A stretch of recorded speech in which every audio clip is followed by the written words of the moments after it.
facilitating a session for all of you. So we're really, really pleased to be able to do that. So the really important message, I think, from the start is that really the success of this program that we've implemented and this whole area is about our approach and the courageous and inspired approach that was led by our senior team. It was not about a huge spend, and I think that's a really important thing for everyone to grasp at this point, is that we were not putting thousands of pounds into implementing blended learning in our classrooms or remote learning from home. It was all about the courage behind the approach. And as Sarah said, you know, we've really had to continue to put all of this into practice this term, as we have had these cases.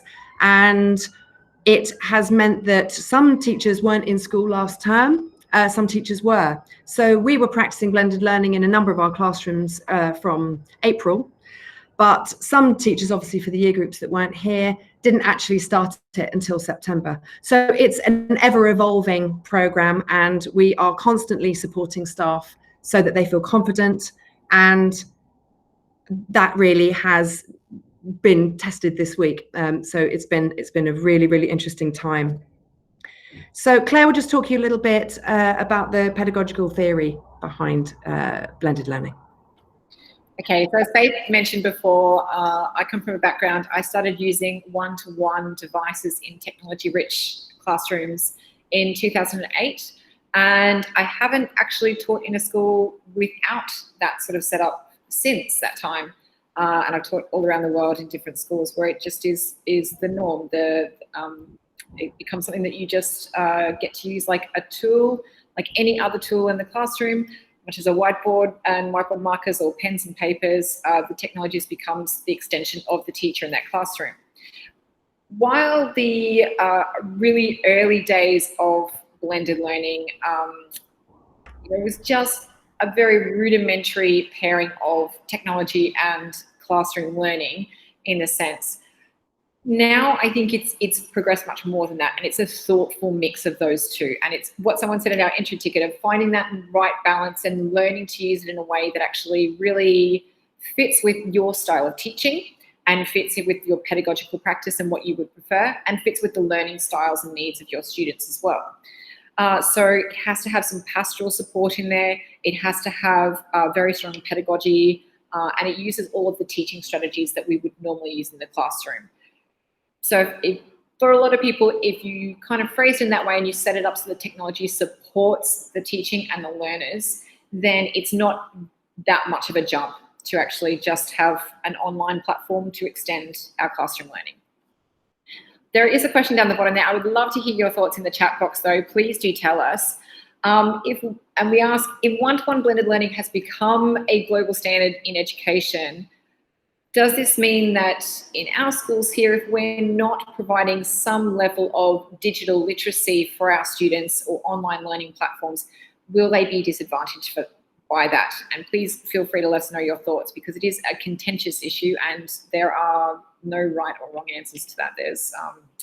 But we love hearing your opinions on it. Okay. Pressing on. Yeah.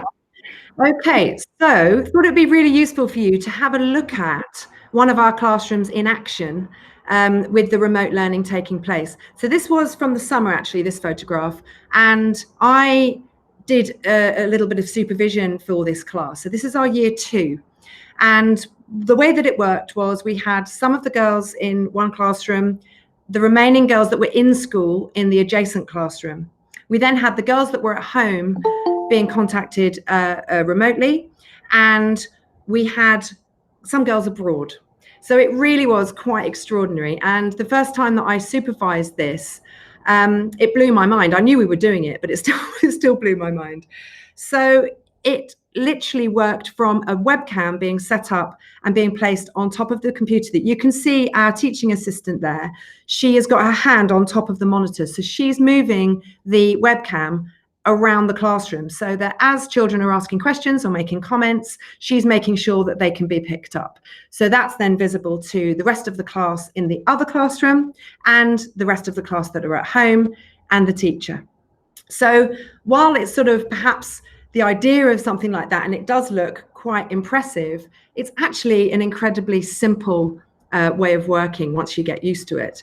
But that's just a really good way of capturing it, I think, in this image here. Also, we not only with the blended learning in the classrooms, we looked at how can we continue some of our school events. We didn't want this situation to mean that we couldn't run assemblies, that we couldn't run some of our end of year events. So we moved quickly in working out how can we still safely make sure that the girls feel as though they've still finished their year 4 or year 5 or whatever the year is that was drawing to a close. So we worked on things like assemblies, as I just said. So the approach being that Sarah was quite prepared. We won't mind me saying this, Sarah. She was quite prepared, very, very early days, to be in the chapel by herself with perhaps just the key worker children in the chapel with her. And she would try to deliver an assembly. It was very new, doing it in this way. She was on screen, the girls at home could watch her, and then the key worker children who were at the back of the chapel were also able to be part of it. And that then developed. So with that courage, it meant that other staff felt a little bit happier to take a risk. And I think that's really, really important, because if it's not being modelled at the top, if it's not being modelled by your senior leadership team, how are staff going to have the confidence to give something a go? And that, I think, was absolutely vital in us moving quite quickly into, establishing this whole thing early on in April. So apart from assemblies, we were then, as I said, we looked at these end of year celebrations. So that image that you can see here with the teacher in the foreground and the girls in the back, that was a certificate ceremony. So we weren't able to obviously hand them certificates. We had them really nicely spaced out. We only had that class in on that day. And you can see in the screen in the background, those are the girls that were accessing the day remotely. So we also then, when we did some work outside, and obviously we're using the outdoors as much as we possibly can, we're blessed with 13 acres, so we're able to do that, which is fantastic.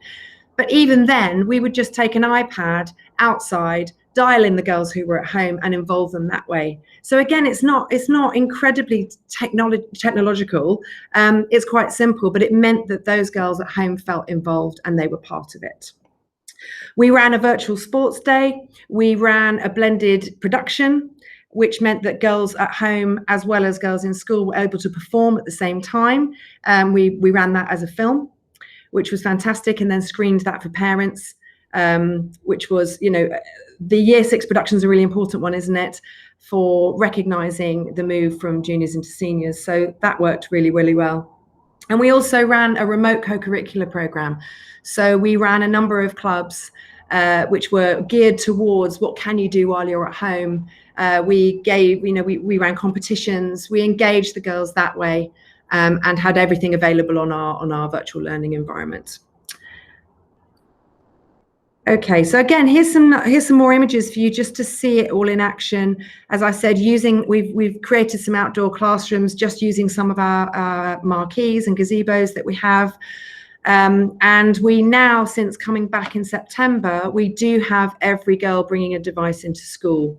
Now, for us, that does mean it's not phones, but actually, the big conversation around phones is that, of course, the remote learning, one of the big obstacles that so many schools were worried about was accessibility from home. How are our children going to access remote learning if they don't have laptops? And so much of this technology is workable on a phone. And that's not something that we're choosing to do in school at the moment, but it is certainly a possibility. And as I mentioned earlier, taking the iPad outside for girls to be involved in our end of year celebrations. You can see that in the image there. And then I think that's probably a drama lesson as well that you can see with the girls with their devices on the right. Okay, so Claire's just going to talk, I'm sure, incredibly enthusiastically about what excites us about blended learning. Okay, so it is one of those things. I do get excited about talking about this. I think that it is such a fantastic, powerful switch in the classroom from teacher-centric learning to student-centered learning, and it gives students a greater level of ownership and control over their learning. So if you've got, each one of our students has different needs, different learning styles, different ways that they best learn, and allowing them to find out how they actually learn best and tap into that and use that as a fantastic resource is brilliant. So having online resources on a platform that can back up your in-classroom learning means that students can self-pace their work a lot more, they can direct themselves a lot more, they can have a growing sense of independence, they can usually have a much higher level of transparency and accountability. Having that electronic copy means that you can't come up with the dog ate my homework sort of scenario. It's you've got to show up, you've got to be there, and you've got to show what you've done.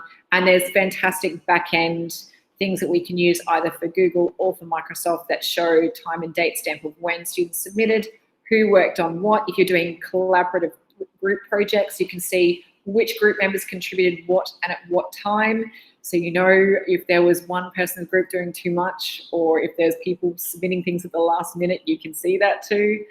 It also is amazingly innovative.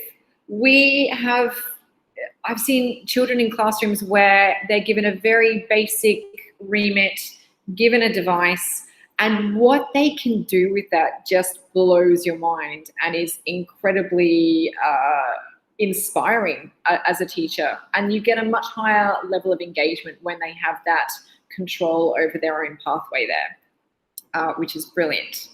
It also means from the teacher perspective that it actually can help to really reduce your planning time, and it can increase collaboration amongst your staff and sharing of resources a lot more openly than, you know, the classic paper-based resources, I find. So that's been a really positive outcome for us as well. Okay, Faith, if you can just slip to the next slide for me. All right, so possibility-wise, these are some of the things that we do with our students. I won't go through all of them bit by bit. We will share this slideshow with you after our meeting today, after our webinar, and you can read them in your own time. But some of the highlights for us, it can be very simple and easy to use. It means that it's more accessible across multiple devices if you've got the right platform set up, and it doesn't matter if students are using different sorts of devices. If they've only got access to a phone, that's fine too, and you can still use all of these things. And most of the apps that we use are free to download, so you're not disadvantaging any students there. It's really empowering for SEND and EAL students and can really have a lot of extra features and functions to boost their ability to access the curriculum and engage with the curriculum there. There are great parent and guardian portals, and so there's actually things that you can do to boost your safeguarding there and to open up more free and open communication, and also control that if you want to as well. And it also means that for many of us, it's just an ability to become a lot more organized. If everything's all in one place and it's all there and it's visible at all times, it means that you can find what you need very easily, and it's made life a lot more convenient. Okay, moving on. We're going to talk about some of the big sort of really ticket items, and that is our biggest challenges. So we had quite a number of different challenges, things that we anticipated and expected, and other things that were a little more unexpected. Each of those things were needed a very concerted effort to find the best way to go about fixing them or solving them as best we could. And like many of you, we were very time poor in our ability to do that. So being able to roll out a fully remote learning system in, I think we did it in about 3 weeks from start to finish. And then going from there when students are back in classrooms, coming more to the blended learning style and balancing both of those things simultaneously.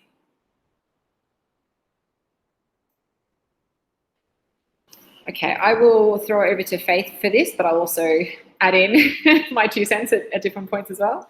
Yeah.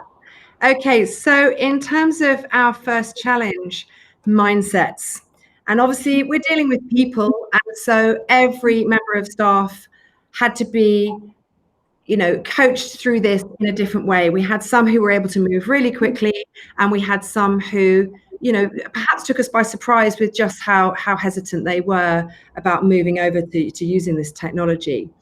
And there were a number of different concerns that were expressed. There was obviously the fear of using new technology. There was the idea of being somehow more exposed as a teacher if you're on camera.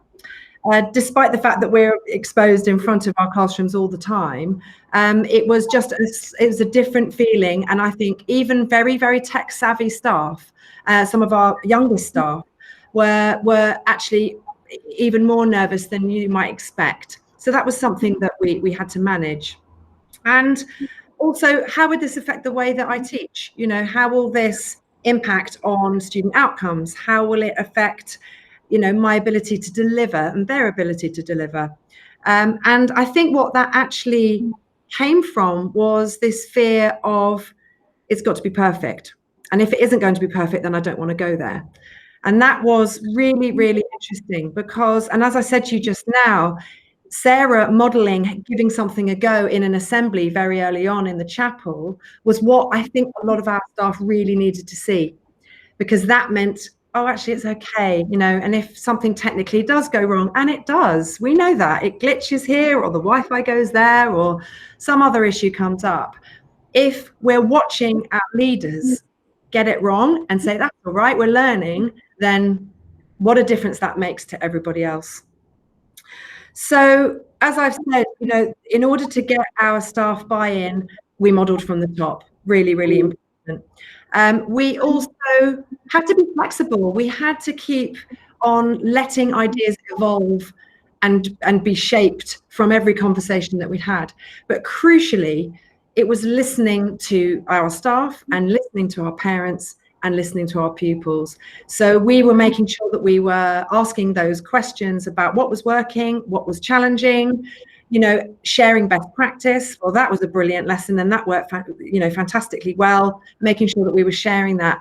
But listening to the concerns so that people did feel that they were heard was really important. And as you can imagine, with parents, first in lockdown, working from home and trying to be those teachers at home that they felt they had to be, it was blowing their minds, obviously. And so we were managing that. We were managing actually a very, very heightened emotional time in so many families. But if we didn't listen to them and we didn't let them tell us what was tricky, what was frustrating, what was stressful, then we weren't going to be confident in how we delivered it. So that listening was vital. We also reviewed the curriculum, and we looked at expectation of how much content, just thinking about your schemes of work, look at your scheme of work realistically now, and do you have to deliver absolutely every single part of that this week, this term? And so we conducted a curriculum review quite quickly, and every department was asked to have a look at that, and just to see, so that we can give ourselves that little bit of leeway for what's possible online. And it is different, in terms of time. And I think we have to adjust our expectation there. We also ran differentiated training for staff. So some staff really appreciated one-to-one. With Claire mostly, wasn't it? But she would do one-to-one sessions with anybody that needed it. She also created video tutorials. And we ran group sessions. We'd run them again for anybody that couldn't make it. And it was an incredibly time-consuming exercise, but actually that's what we had to do to get that confidence across the staff. And I think it worked. And as I said as well, the acknowledgement of mistakes, and that therefore being modelled for students so that they know it's okay if it goes a bit pear-shaped first time round. One of the best things that we did as well, sorry, Kathy, can you... No, sure. Pop back to that slide there. Yeah. Was if you're a follower of John Hattie and his visible learning framework, he always says that collective teacher efficacy is the #1 most influential thing that we can do in a school that has significant impacts on student achievement, significant measurable data-backed, outcomes there. And that was part of our guidance here in terms of when you've got smaller groups sort of working together and getting together, and people from different areas of the school coming together and having a talk about what they've used and how they've used it, and not just sharing what went fantastically and, oh, that was a big success and that worked really well, but also sharing the failures. Oh, I tried this, it just didn't work, it went horribly wrong. And then bouncing off each other and going, oh, I didn't realize you could use it in that way. That's fantastic. That's so different to what I would imagine. I can use that now, your ideas of how you've done that in my lessons. And it really needed that collaborative approach and that bouncing off each other and feeling free to have an experiment, to have a go, try something out, fail sometimes and get it wrong, and try again, pick yourselves up again and try it again, and share those good ideas when they happen.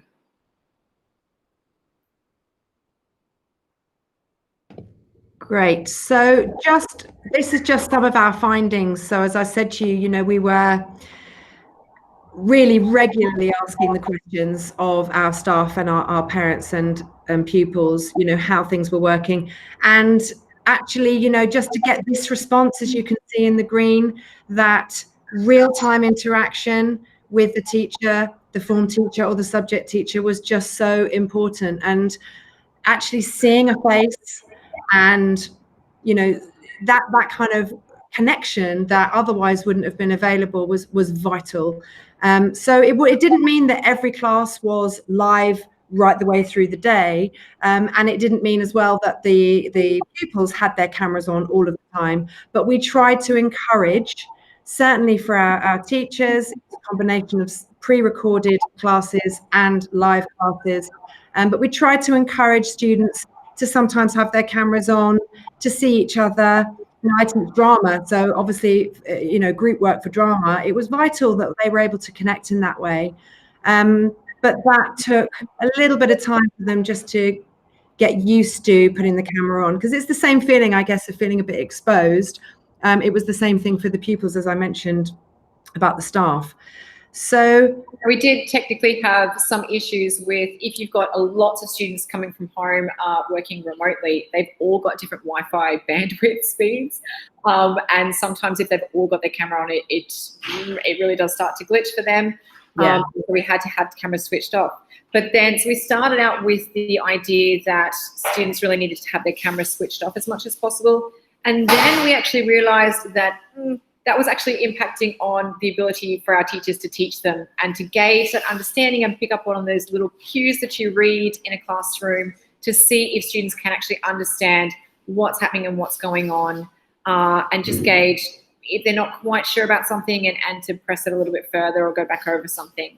We also found that the pre-recorded little videos were fantastic for disseminating curriculum content. But when you actually needed students to make meaning of that and to be able to think critically about things and interpret things and use that knowledge, then the live lessons were absolutely essential. And we had a really overwhelmingly positive response from both students and parents when it came to those live lessons. Yeah, and the girls they gradually became more and more independent. And that was really quite something. And actually, my daughter's in year 5, and I saw her go from a child who is not particularly confident working on a laptop and using different platforms and using email and all of those things, to somebody now who I would say is probably more confident than me. So that was, that's just been extraordinary to see in all of the pupils. So you can see here, my daughter is excited about using technology in her learning. So actually, there was an element of that. And there still is. I think a teacher said to me today that our year 11s are finding that actually, as a result of the technologies that are now in place, they feel as though they're getting more teacher time, which is an interesting one. So it's definitely working. So Claire, I'll hand over to you to talk about time.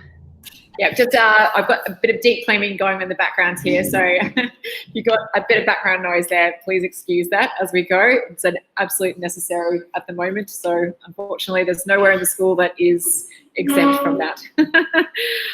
Okay, so time, yes, as Faith mentioned before, time was probably our biggest issue. In the past, when I've done whole school one-to-one device rollouts, That process has taken about 1 to 2 years to do from start to finish. It takes a lot of time for people to get used to the idea and to accommodate such a huge level of change. And it takes time to do trialing and testing phases for different platforms and to see what works best, and to do different strategies and methodologies in the classroom, to write policies and all of the other things there.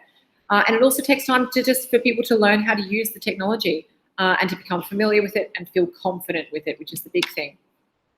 So we formed very quickly a remote learning team. We met at the start, we were meeting every single day. We stepped that down to every second day, then a couple of times a week, and then to eventually to weekly when we felt that we were sort of coming out the other side of it.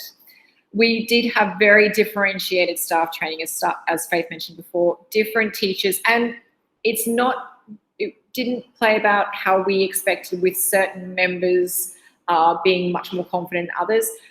We were constantly surprised by people who were maybe initially not as confident, then became really confident and became leaders in their little group in school, and then went on to lead other people in their departments. And people who we thought would be a bit more confident and were using a little bit more technology already, but then this was all quite new and they needed a bit more time and a bit more one-to-one training. So everyone in the school was, all of our staff were part of large-scale online training sessions over the holidays at Easter time. And then we broke down and had smaller and smaller groups, sort of all of junior school, and then maybe all of a department or all of a year level, and then one-to-one sessions as well as people needed. And it really is important to, and that's not just for staff, but also for students. You'll feel that they will need the same thing. Some of them will need a lot more individualized differentiation, and some of them will actually just take the resources that you've created, online videos, and work through them themselves at their own pace. But it is important to check in with them regularly to make sure that if they do have any questions and they're not that keen on asking them yet, that they do, you kind of get those questions out of them in some way. Again, exactly like you would in a classroom with students teaching any curriculum. So we had very fast adaptation. Yeah, and so here we got the statement where we've looked at the timetables of the students, and if the timetable had improved the learning experience or not. And we actually had to completely change our timetable.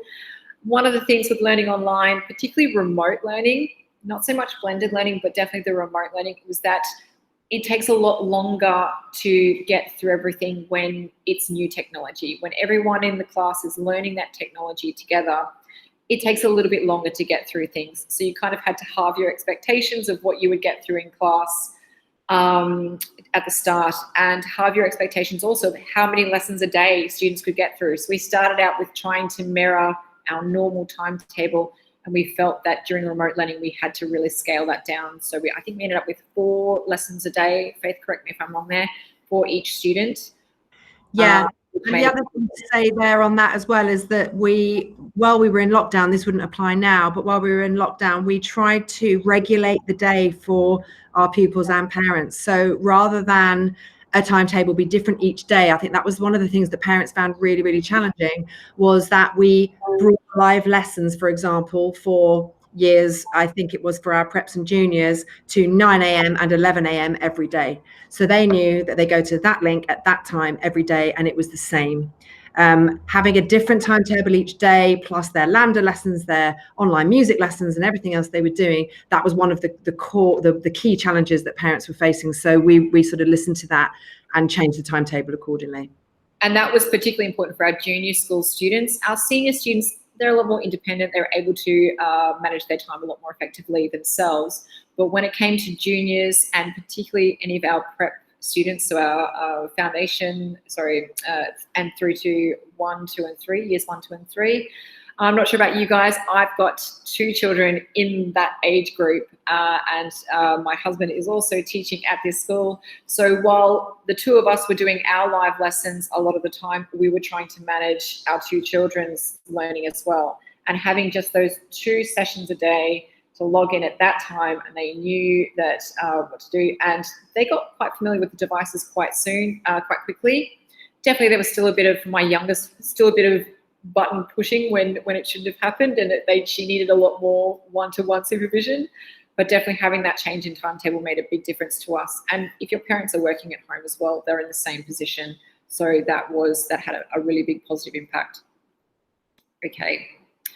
Number 3 was the access to technology, and particularly when you're rolling out in such a short period of time, we were really quite worried at the start of how much accessibility students would have to devices in their own home.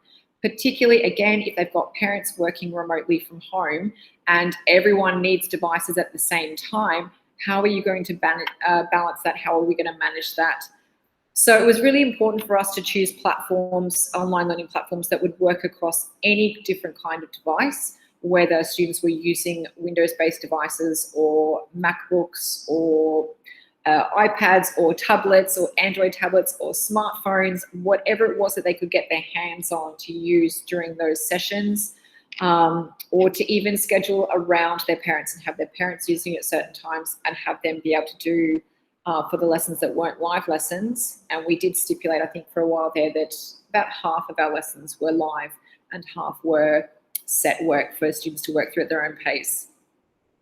We found that we ended up having quite a good response, and no one really was struggling to get a device, maybe 1 or 2 students in a year level, and we managed to find some workaround solutions for them.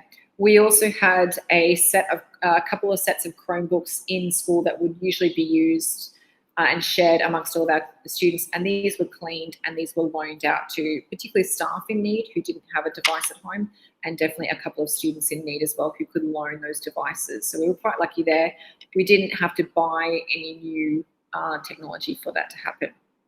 We also had some issues with early crashing of platforms. I'm not sure if any of you use VLE. It looks from our entry ticket that no one really is. But we do use that, as well as Google Classroom and as well as Microsoft 365.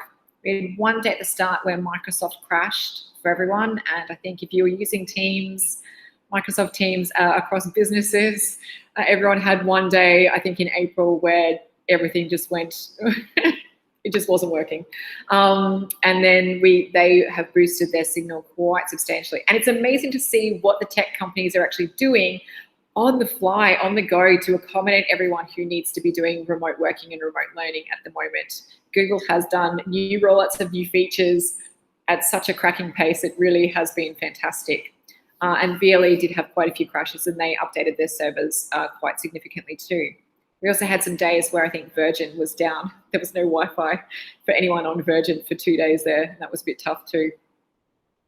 All right, so this is our mix, and you can see there's quite a big variety with what students were using and had access to during this time. Some were using the smartphones down the bottom there. Most had access to a Microsoft-based computers. Some people had other different laptops. Some people had some tablets and some other devices in there.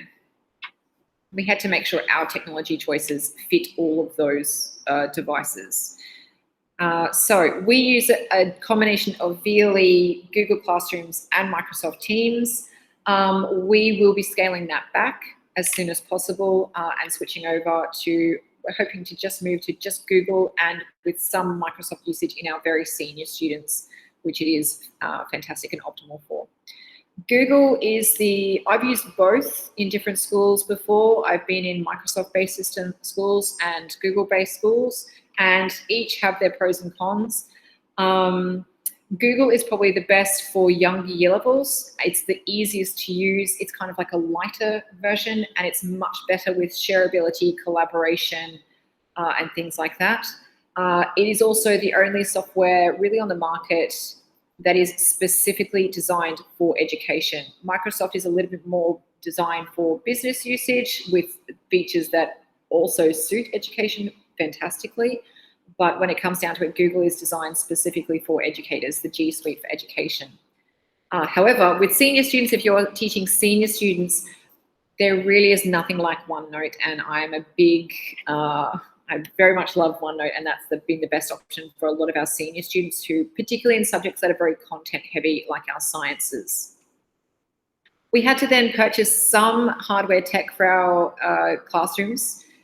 First, when we got just a couple of classes in year levels coming in at the very later stages of remote learning, and now when everyone's back at school, as Faith said, we do have quite a few students isolating at home who are having to remote learn, and then some students in the classroom, and balancing both of those simultaneously. Most of us have been able to use just we've got a computer in each of our rooms. They're old workhorses. They're nothing too fancy or flash, but they do just beautifully.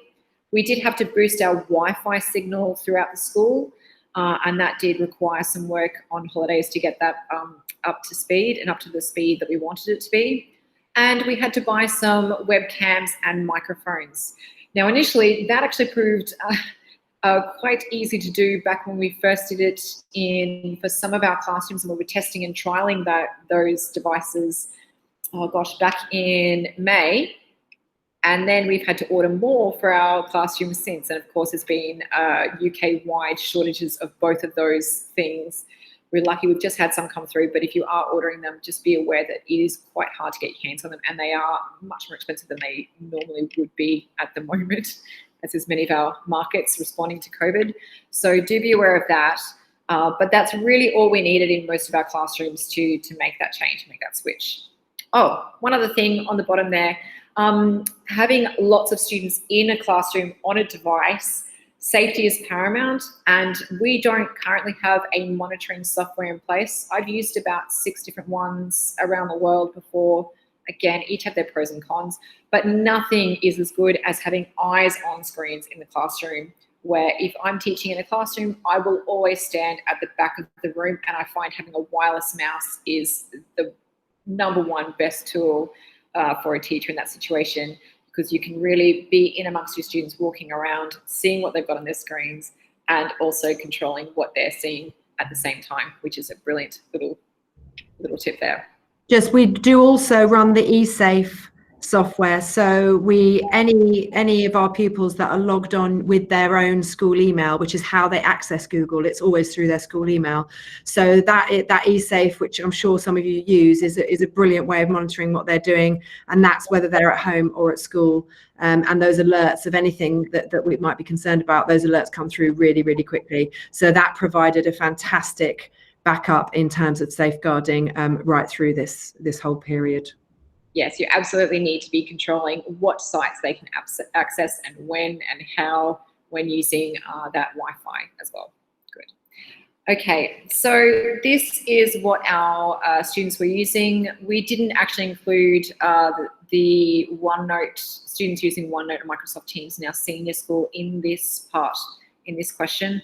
But you can see there that Meets was the preferred way and the one that most people enjoyed using during their live lessons at home, and just having that face-to-face interaction, being able to ask questions, being able to bounce all of that learning around the classroom was fantastic and really good. Google Classroom, brilliant, because you can monitor who's handing in what and when, have a stream of posts going, collect all of your student responses. There's even ways to do auto marking of quizzes, so you don't have to mark them, and it just collates all of that for you, puts it straight into your mark book, which is fantastic. But it does make sure that it's a great place for students to comment and ask questions all the time instead of having to email you. We found very quickly that email was getting bombarded, and we needed to put some guidelines in place for students communicating with their teachers more freely through Google Classroom than through email, just so it could be kept reasonable and monitored, and responses could then be shared with the whole class. Okay, technology safeguarding. This is a big one, and of course, just listening to the fears and concerns of parents, making sure that we have got everything in place that adheres to our government policies and standards, our legal obligations and duty of care, and how we actually came about that, because again, it was a very timely response to rolling out remote learning, and we had to draft up and write whole lots of new policies very, very fast, with lots of input from everybody that was concerned across the school. Faith, I'm going to throw this over to you if you've got anything to add there.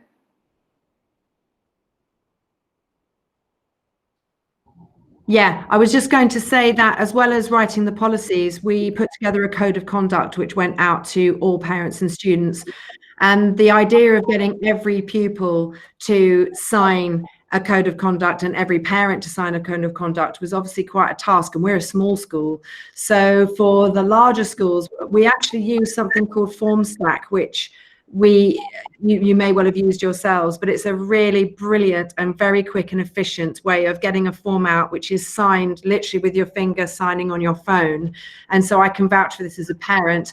It meant that when I received the code of conduct, and obviously, you know, we'd send out reminders and things, but when you received it, it was a really quick way to get those responses back.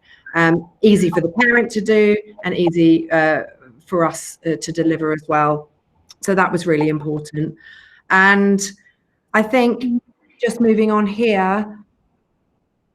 Oh, this is really you, Claire, isn't it? I think, yeah, that the main thing I wanted to say there was how we managed to get our code of conduct, you know, quickly signed by every stakeholder. Yeah, and again, this was something that we made the decision very clearly to use Google with our junior years and limit the use of Teams to all the year levels, because Google does have a lot more safeguarding in the back-end administration side, where you can really control what they're using and what they're seeing and how they're using it with a lot more, yeah, it just gives you a lot more control.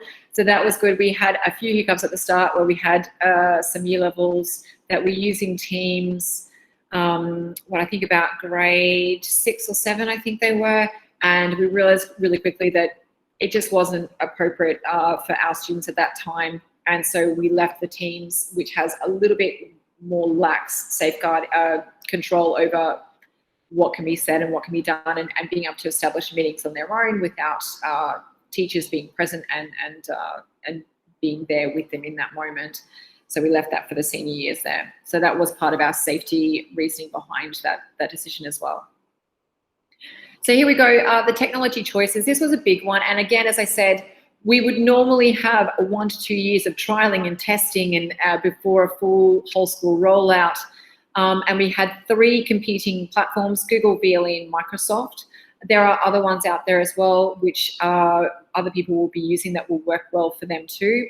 Different year levels have very different needs. Different subjects have very different needs.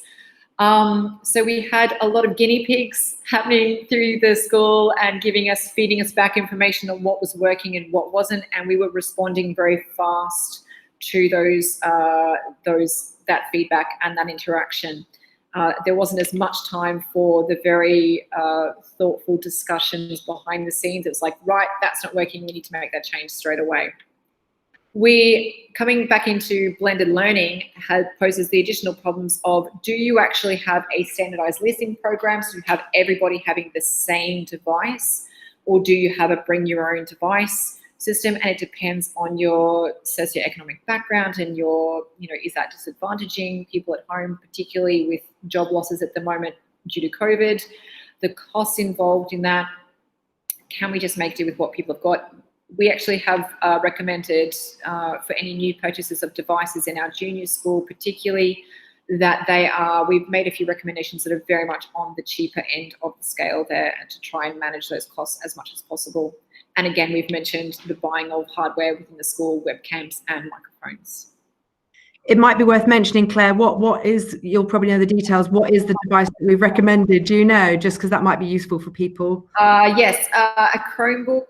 I think that Acer Chromebook is the one that most of our parents have purchased, which is retailing for about £150 to £200, depending on who you buy it through and who's got availability at the moment.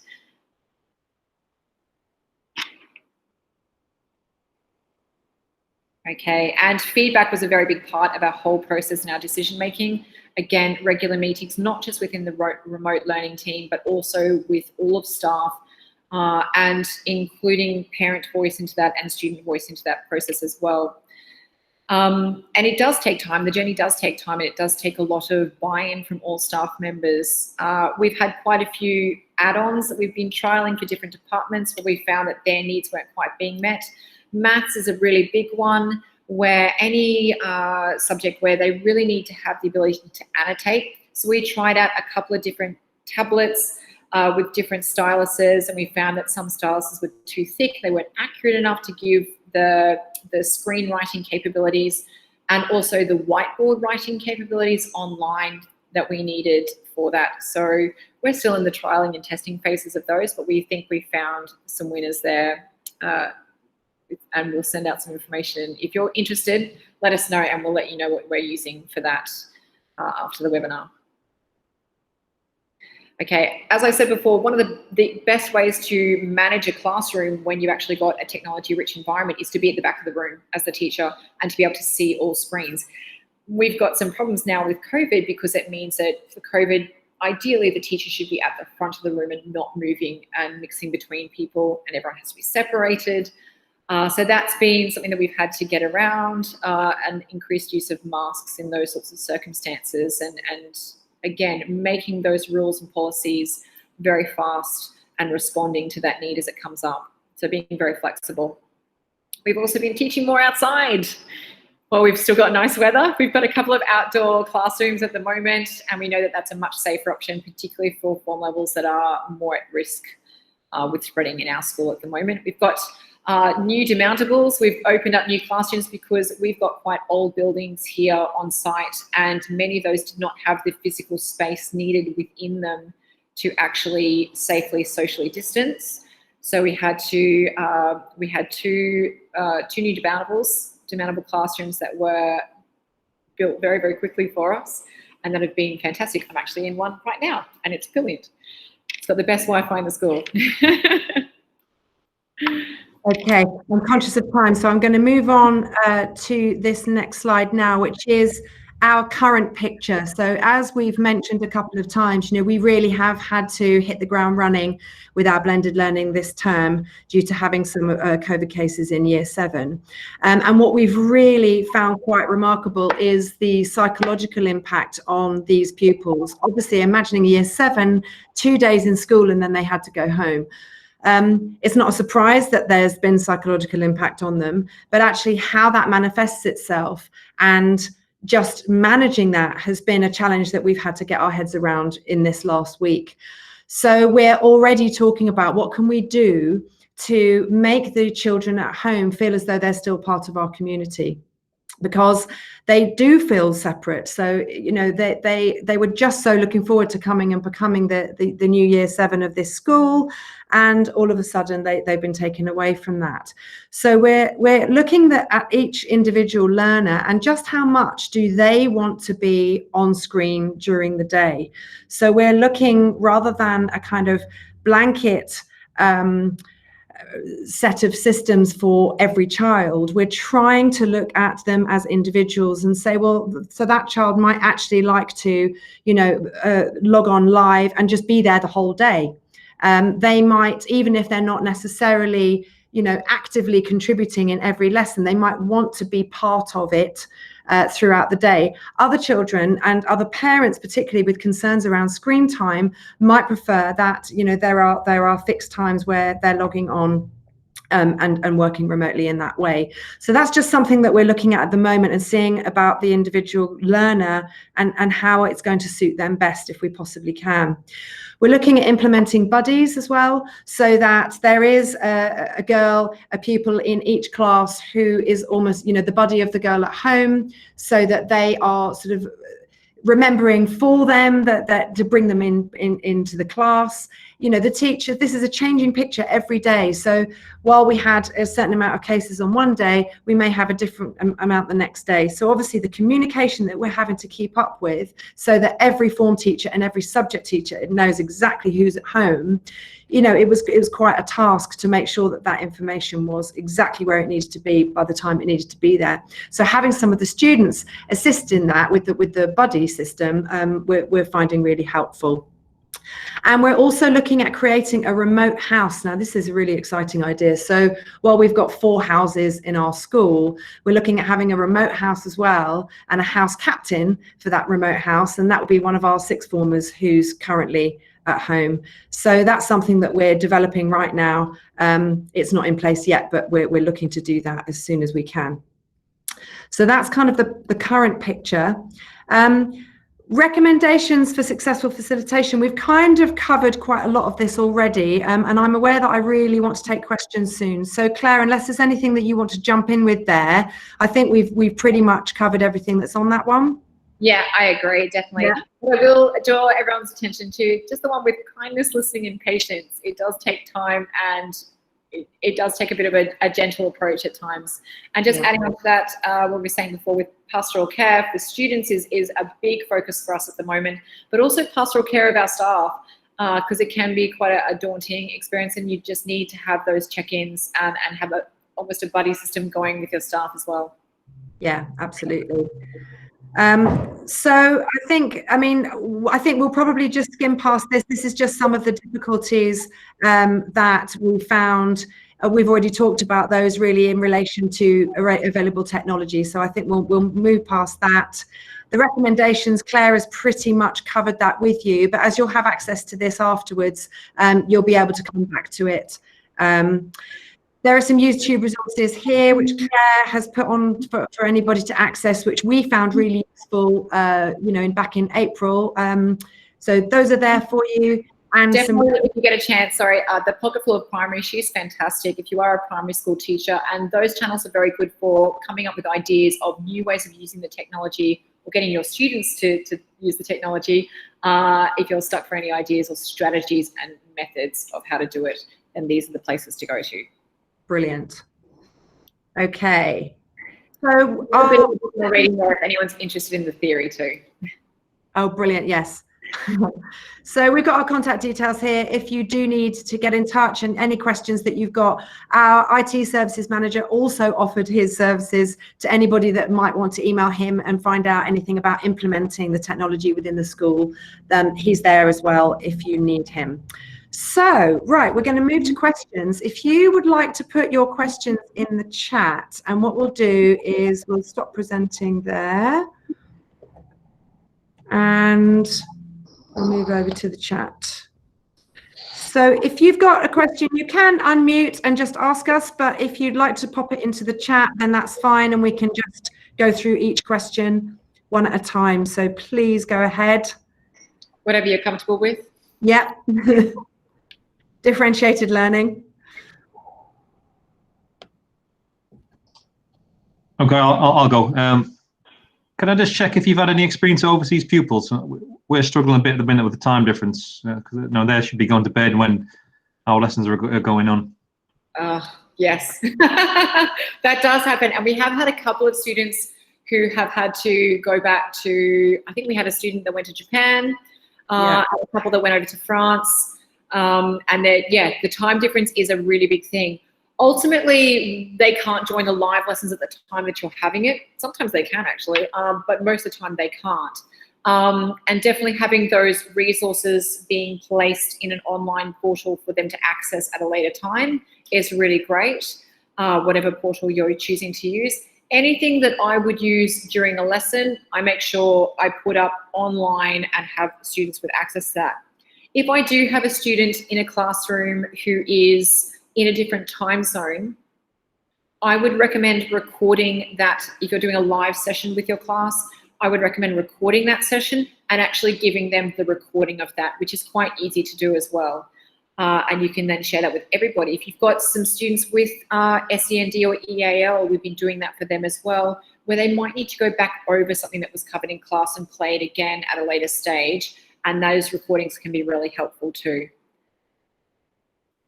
Not sure if hopefully that's helpful to you. That's great, thanks. Okay, is anyone, here's a question in the chat, Claire. So how do you work with the webcam and then using the laptop to present at the same time? And are you having to stay in front of the camera the whole lesson, or are you able to move around? And what's the quality of what the student is seeing? So we've got a few questions in one there. Yeah. Definitely. When we first started doing remote learning before lockdown, I was working in a classroom where I didn't have a webcam or a microphone on the desktop system in class, but that was the only one that would project to our Promethean smart boards. So I literally had to have two going at the same time. One that I was using the actual camera and the microphone for on my laptop, and then the main one that was presenting to the whole students. It's a little bit clunky, but it worked well. Now I would just walk around with my laptop, and I actually just use my laptop and swivel it around. The picture quality is actually phenomenal. What is inbuilt into most laptops these days is fantastic. The only real issue with glitching with the camera work or sound is if you've got some Wi-Fi issues. So if you've got Wi-Fi speeds, and one of the first things I do if I'm troubleshooting with students learning remotely is I will get them to run an internet speed test. If you just go to Google and say run speed test and click the button, it will show you your download and upload speeds, and you can just check. Usually 9 times out of 10, that's what's going wrong.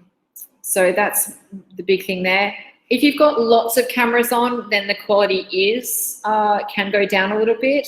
But generally, I've had full classes with full quality of all videos on and been able to maintain that. Keep in mind, with a Google Meet, you can have up to 250 people on a session, I think, and up to 1,000 people in a Google Classroom. So hopefully that's answered Lucy's question. Please feel free, if you've got further questions, Lucy, pop them in the chat box and I'll get back to them. Matt's asked, do all of our students now use a laptop in school? From lower 1 upwards, every student brings a device with them. That's 3. Yes. Yeah. I would say there, so with the communication around that, we did have a little bit of resistance from parents with our year 3s.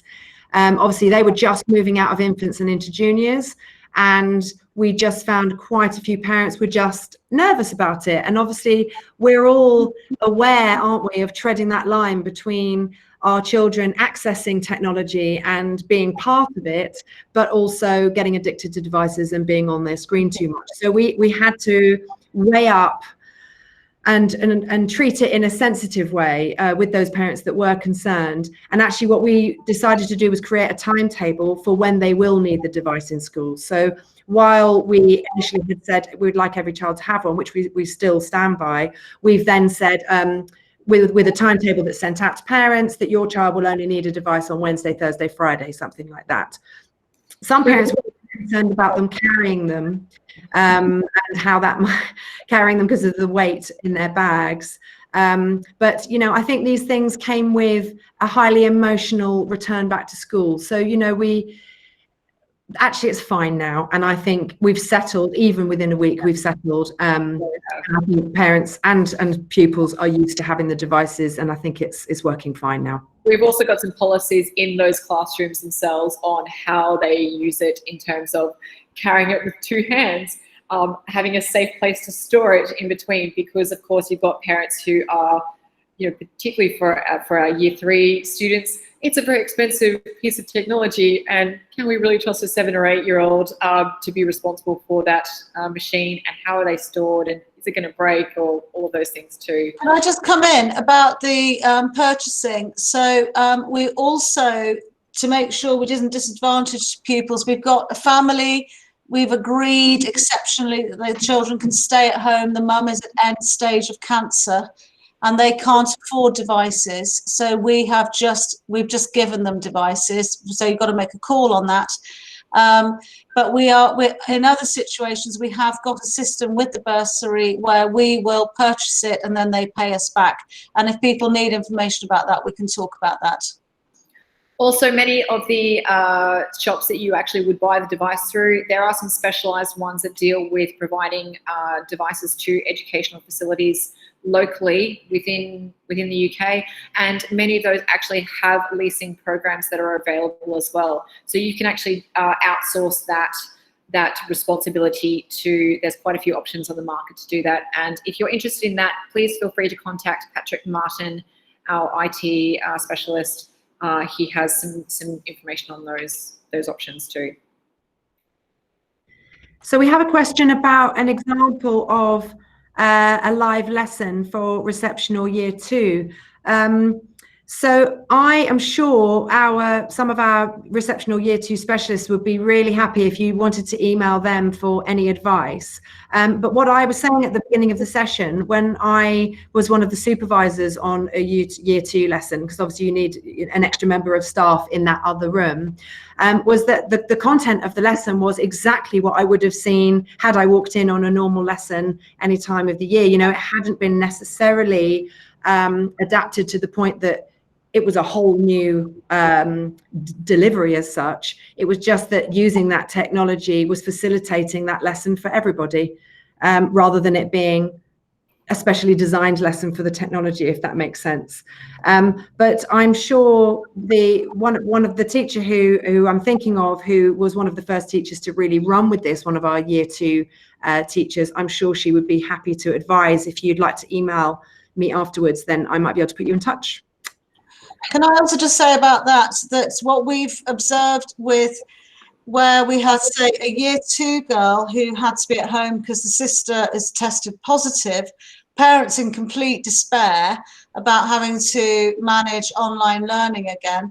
And what we've agreed there is partly what the child needs is the social experience as much as what they're actually going to be taught. So in that case, we've asked the TA to log on, not the teacher, and to connect with the child at home, and the TA helps as a conduit. So that's one way of easing the pressure on the teacher, because our comparison is serious black in the fireplace. So your TA or somebody with the child in the laptop is there taking part in the lesson, but hopefully not consuming all the attention of the teacher who's trying to manage those little ones. Just to add in that as well, my own daughters, as I said before, were doing their remote learning with us at home, and we saw some of the things that they were doing. We had some really innovative things going on in their lessons, from science lessons where they had to go and find items around their home to fill different categories, and then taking photos of their collections and uploading their photos to Google Classroom, which sounds a bit daunting, but actually my 5-year-old was able to do that quite easily, maybe with a bit of help the first 2 times, but then she took to it quite quickly. And then to storytelling with that was done on live on camera and presented, and then with different inquiry-based learning activities around that students could go and do themselves and then come back and feed back in. So again, the same idea of starting with a certain amount of set shared information at the start of a lesson, giving them some sort of task to go away with and do, particularly if it's an inquiry-based learning task, and then getting them to come back and share those ideas at the end of the lesson together was a format that many of our younger years seemed to follow quite well, and that they had to come up with as a team together to use. Fantastic. So we are almost out of time. As we've said, our contact details are on the presentation, which we will send out. We do have what it's called an exit ticket in Google Classrooms, but it's just a kind of a summary short survey that we would love you to fill out, if you wouldn't mind, before you go. But I'll also send it round to you so that you can do it in your own time. No real hurry. It'd be great just to see if it's been useful for you today, because we will be helping some other schools. In fact, we've got another session next week, and we would really love to shape what we're doing and make sure that it's actually useful for people, and we're answering the kinds of questions that you need. So if anyone has any other burning questions, we can take one in 1 minute, but otherwise we will draw to a close, as it is 5:15. Any other questions?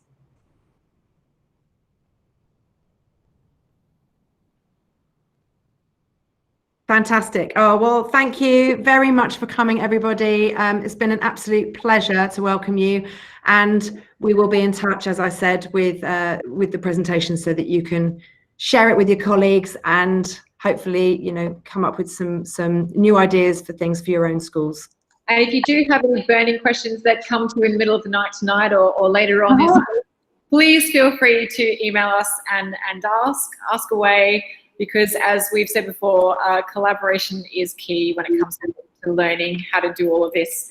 And it's really useful. So let's keep those coming. Thanks, everybody. Thanks, everybody. Thank you for coming. Bye. Thanks for joining us.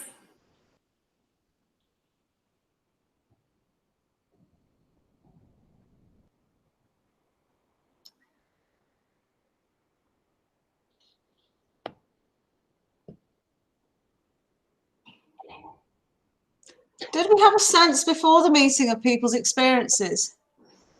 That was in the survey that went out, that they completed at the beginning. So that Claire talked about that early on, just in terms of what was coming as the level of experience and the concerns. They were logged in the survey at the start. So we still have some people with us. I'm not sure whether. If you do have any continuing questions that you want to ask in a smaller space, feel free quickly before we go.